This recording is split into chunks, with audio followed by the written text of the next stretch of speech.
Hey everyone, welcome back to English Podcast Adventures. I'm Michael. And I'm Sophia. Thanks for joining us today. We're so excited you're here. You know, Sophia, we're getting closer and closer to our goal of 1,000 subscribers, and it's all thanks to amazing viewers like you. If you're enjoying our content, please hit that subscribe button and give us a thumbs up. It really helps more English learners find our videos. Absolutely, Michael. And don't forget to share this with your friends who are learning English too. Today, we have such a practical episode for you. We're talking about something that happens to everyone when they travel, getting lost and asking for directions. Oh yes, whether you're visiting a new city or even just exploring a different part of your own town, knowing how to ask for and give directions in English is super important. Sophia and I are going to act out some real-life scenarios that you might find yourself in. That's right, Michael. We'll show you exactly what to say when they're lost, how to ask for help politely, and how to understand directions when someone gives them to you. Plus, we'll break down all the useful vocabulary and expressions after each role play. And the best part, we're keeping it fun and natural. No boring textbook English here, just real conversations that you can actually use. We'll also give you some great tips for giving directions yourself because you never know when someone might ask you for help. Before we start, make sure to check the description below this video. We've put together a free PDF with all the vocabulary and expressions we'll cover today. You can download it and practice later. Perfect. So let's jump right in. Sophia, are you ready to get lost in the city with me? I'm ready, Michael. Let's start with our first scenario. Picture this. You're a tourist in a busy part of town. There are lots of people walking around, maybe some traffic, and you can see a bank, a small cafe, and a bus stop nearby. You need to find your hotel, but you have no idea where you are. Okay, so I'll be the lost tourist, and Sophia, you'll be a friendly local person. This is probably the most common situation when you're traveling. Let's see how this conversation might go. Sounds good. Remember, everyone, pay attention to how Michael approaches me and the polite way he asks for help. Here we go. Excuse me, sorry to bother you. Oh, no problem at all. How can I help you? I'm looking for the Grand Plaza Hotel. I think I'm completely lost. I can see a bank over there and a cafe, but I have no idea which way to go. Oh, the Grand Plaza. I know exactly where that is, Michael. You're not too far away, actually. Do you see that bus stop right behind you? Yes, I can see it. Great. So from here, you want to walk straight past the bus stop, and then you'll see a big intersection with traffic lights. Okay, so straight past the bus stop to the traffic lights. Got it. Exactly. At the traffic lights, turn right. You'll walk for about maybe 3 or 4 minutes, and you'll pass a pharmacy on your left side. Turn right at the lights, walk for a few minutes, pharmacy on the left. Okay, Sophia, this is really helpful. No problem. After you pass the pharmacy, keep going straight. The Grand Plaza Hotel will be on your right side, right next to a big bookstore. You can't miss it. It's a tall building with a blue sign. Perfect. So just to make sure I understand, straight past the bus stop, turn right at the traffic lights, walk past the pharmacy, and the hotel is next to a bookstore on the right. That's exactly right. It should take you about 10 minutes total. Thank you so much, Sophia. You're very kind. You're welcome. Enjoy your stay in our city, Michael. Okay, let's pause there. That was a perfect example of how to ask for directions politely and clearly. Did you notice how I started the conversation, everyone? Yes, Michael said, "Excuse me, sorry to bother you." This is such a polite way to get someone's attention. You're showing that you respect their time. Exactly, Sophia. And then I explained my situation clearly. I'm looking for the Grand Plaza Hotel, and I think I'm completely lost. I also mentioned the landmarks I could see around me. That's so important, Michael. When you mention what you can see, like the bank, the cafe, and the bus stop, it helps the local person understand exactly where you are.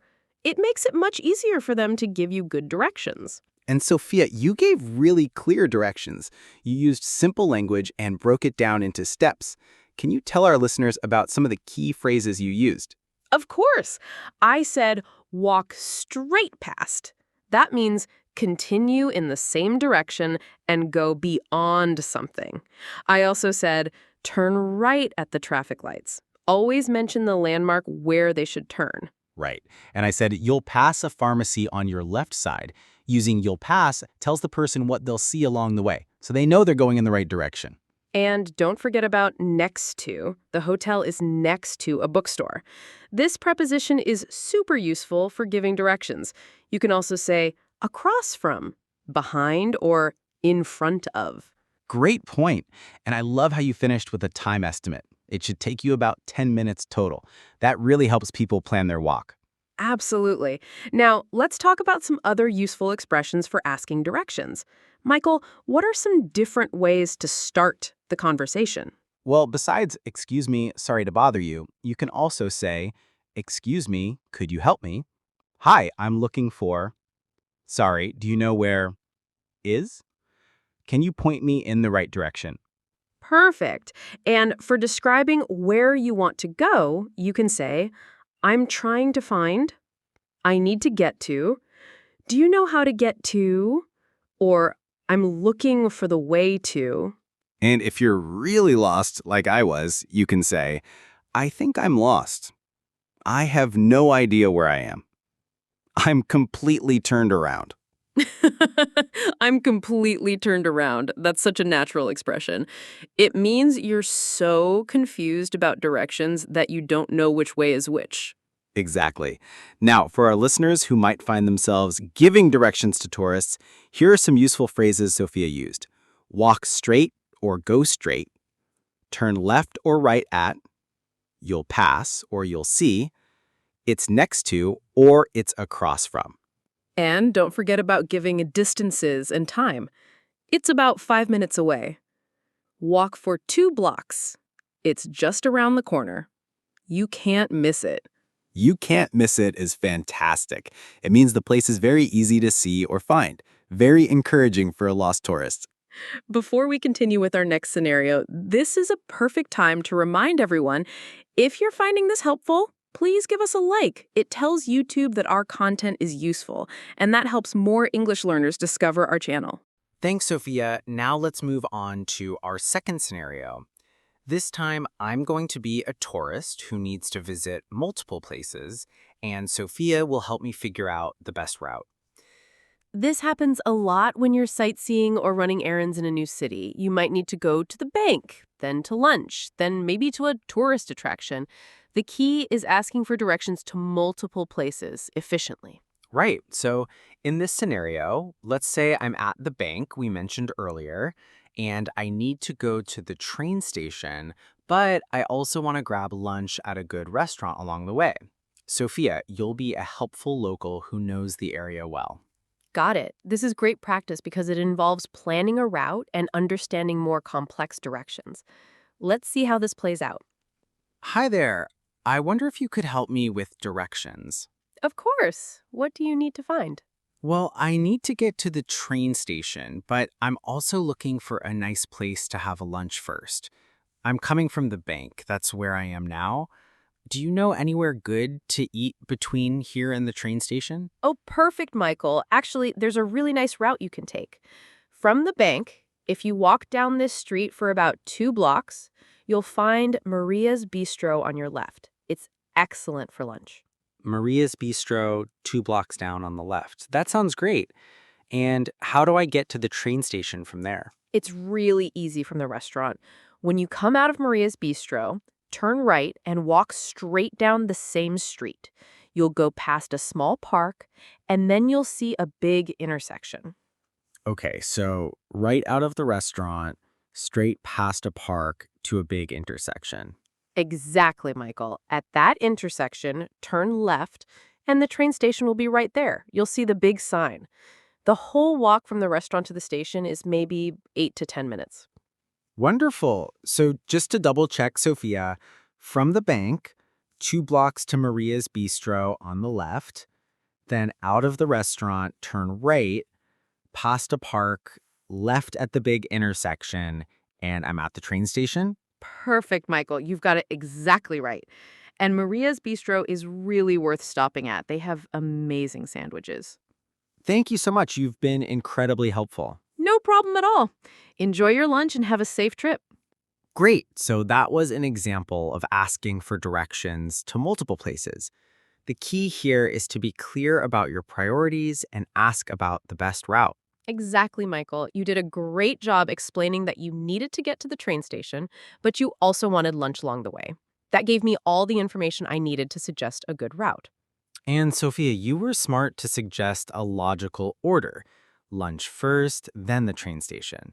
That way I could relax and enjoy my meal without worrying about missing my train. Right. When someone asks about multiple destinations, try to think about the most efficient route. You can say things like, there's a nice route you can take. The best way would be to, I'd suggest going to first, then. And did everyone notice how I confirmed the directions at the end? I repeated the whole route back to Sophia. This is so important when the directions are more complex. Yes. Repeating or summarizing the directions helps make sure you understood correctly. You can say, so just to double check, let me make sure I understand. So the route in is. And if you make a small mistake while repeating, don't worry. The local person will usually correct you gently, just like Sophia would have done for me. Speaking of making mistakes, that's actually perfect for our next scenario. Sometimes when we're trying to repeat directions, we get a little confused or mixed up. It's totally normal, and locals are usually very patient about helping you get it right. Absolutely, and that brings us to our final roleplay scenario. This time, I'll be a tourist who's trying to repeat the directions back, but I'm going to mix up a few details, just like what happens in real life. Perfect. And I'll gently correct Michael when he gets something wrong. This is great practice for both sides of the conversation. Ready, Michael? Ready? Here we go. Okay, so from here, you go straight down Market Street for about 3 blocks. Then you'll see a big fountain in the middle of a square. Turn left just after the fountain and walk until you see the park entrance. It has a big stone arch. You can't miss it. Great. So let me make sure I've got this right, Sophia. I go down Market Street for 4 blocks, and then I turn right at the fountain. Oh, almost right, Michael. It's 3 blocks, not four. And you turn left after the fountain, not right. Oh, okay. 3 blocks down Market Street, then left after the fountain. Got it. And then I just keep walking until I see the park? Exactly. You'll see a stone arch at the entrance. It's really beautiful. It says City Park right on it. Perfect. And about how long will this take me to walk? Probably about 15 minutes if you walk at a normal pace, maybe 20 if you stop to look at the shops along Market Street. Wonderful. Thank you so much for your help, Sophia. I really appreciate you taking the time to explain everything. You're very welcome, Michael. I hope you enjoy the park. It's especially nice this time of year. I'm sure I will. Have a great day. You too. Take care. And that's exactly how these conversations usually end, with both people being polite and friendly. Did everyone notice what happened when I made those mistakes? Yes, Michael mixed up the number of blocks and the direction to turn, which is super common. But I didn't make him feel bad about it. I just said, oh, almost right, and then gave the correct information. Exactly, Sophia. When someone corrects you, they'll usually be very gentle about it. They might say, almost right, but close. It's actually not quite. It's. And if you're the one giving directions and someone gets confused, you can be encouraging by saying, almost, you're close. Good, but just one small thing. And don't forget to ask for clarification if you need it. I asked, about how long will this take me to walk? It's always okay to ask for more information. Absolutely. You can ask, how long does it take to walk there? Is it far? Am I going the right way if I see... What should I do if I get lost? That last one is great, Sophia. What should I do if I get lost? It's smart to have a backup plan. And now let's talk about ending these conversations politely. Michael did a great job thanking me and being specific about what he appreciated. Right, I said, thank you so much for your help, and I really appreciate you taking the time to explain everything. Being specific makes your gratitude feel more genuine. Here are some other ways to thank someone for directions. Thanks for being so helpful. I really appreciate your time. You've been so kind. Thanks for the clear directions. And to end the conversation, you can say, have a great day. Take care. Enjoy your day. Thanks again. And if someone thanks you for giving directions, you can respond with, "You're welcome." "No problem at all." "Happy to help." "My pleasure." Before we wrap up, let's quickly review some of the most important vocabulary for landmarks and directions. Sophia, what are the essential prepositions everyone should know? Great question, Michael. Here are the key ones. Next to, beside something, across from, on the opposite side, behind, at the back of something, in front of, at the front of something, between, in the middle of two things. And for giving directions about which way to go, turn left or right, go straight or continue straight, go past or walk past, head towards, follow the road. Don't forget about distances and time. 2 blocks away, about 5 minutes, just around the corner, a short walk, not far from here.